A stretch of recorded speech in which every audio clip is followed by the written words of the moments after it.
COVID-19 crisis has shown us that our old systems are not fit anymore for the 21st century. In short, we need a great reset. Gene editing. And you see, the difference of this fourth industrial revolution is it doesn't change what you are doing. It changes you. If you take a genetic editing, right. Just as an example, it's you who are changed. We can use human engineering to help us address climate change. People eat too much meat, right? And if they were to cut down on their consumption on meat, then they would, it would actually really help the planet. But people are not willing to give up meat. Possibly we can use human engineering to make it the case that we're intolerant to certain kinds of meat, to certain kinds of bovine protein. Turns out that the larger you are, think of the lifetime sort of greenhouse gas emissions that are required to sort of, the energy that's required to transport larger people rather than smaller people, right? But if we're smaller, just by 15 centimeters, right, that's a mass, I did the math, and it's about mass reduction of 25%, which is huge, right? So think of just the, like lifetime greenhouse gas emissions if we had smaller children. Right, and so that's something that we could do through some sort of human. Could we, like, setting aside, should we? Yeah. Is that crazy? I'm going to ask Drew. Well, how small should we go? We shouldn't be so small that we get eaten by cats, right? To do that kind of gene editing, some people worry that you are changing what it means to be human. That's the problem. Humans become cyborg session.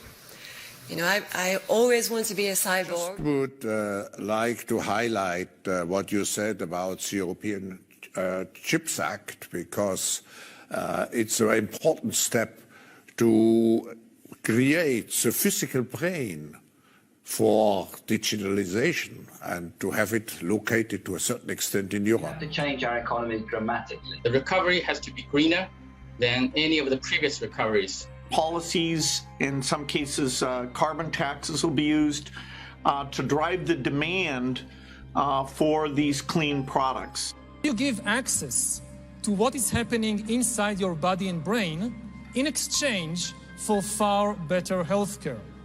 And my guess is that health will win. New approach that is sometimes called DNA RNA vaccines, that the part you would change to go after a new disease would be a very small part of it.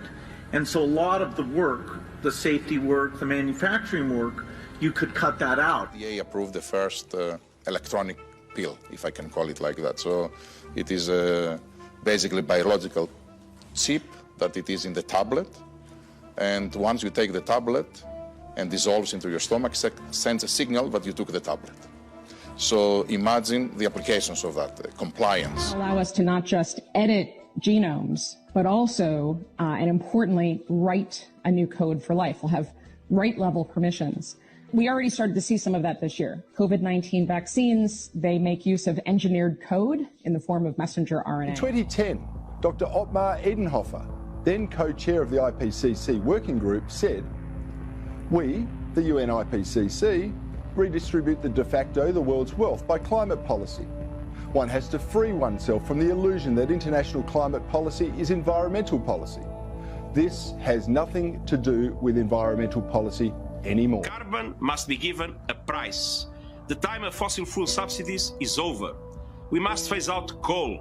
Authorities must integrate the goal of carbon neutrality in all economic and fiscal policies and decisions. We must not miss this unique window of opportunity. "You'll own nothing and you'll be happy" is just one of their marketing slogans.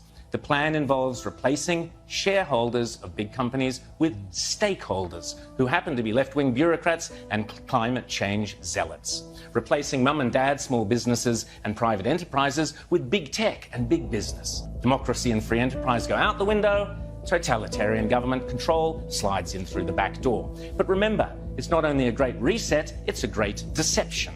Because in order to get everyday people like you and me, Jackie, to surrender many of the rights and freedoms we currently take for granted, the repeatedly stated aim of these organizations is to deliberately use COVID as an excuse to use